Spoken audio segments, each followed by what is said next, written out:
كم مرة قعدت ترتب وتخطط عشان تعمل حاجة جديدة في حياتك وفي الآخر ما عملتش أي حاجة؟ طبعا كلنا مرينا بالموقف ده، وفي أمثلة كتيرة جدا. ممكن بقى يكون حد عايز يدخل الرياضة في روتين يومه، ممكن حد يكون عايز يقرأ كتاب أو يدخل عادة القراءة عموما، واحد عايز يروق أوضته. حاجات بسيطة جدا بس برضه ما بيعملهاش.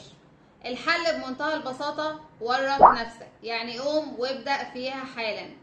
لان في اسباب كتيره جدا زي ما قلنا. دايما الانسان لما بيكون عايز يعمل حاجه جديده بيكون في مقاومه رهيبه جدا تخليه يفضل قاعد في مكانه وما يعملش اي حاجه.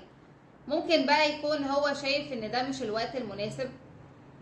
طول ما انت قاعد مستني الوقت المناسب عمره ما هيجي. الوقت المناسب وقت ما بتجيلك الفكره تقوم وتنفذها على طول.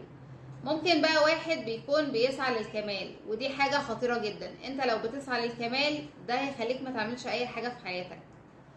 ممكن يكون حد شايف انا عايزة استعد او اكون جاهز للخطوة دي، اللي هو هتستعد تعمل ايه؟ الاستعداد انك تقوم وتبدأ حالا. فالحل: ورط نفسك.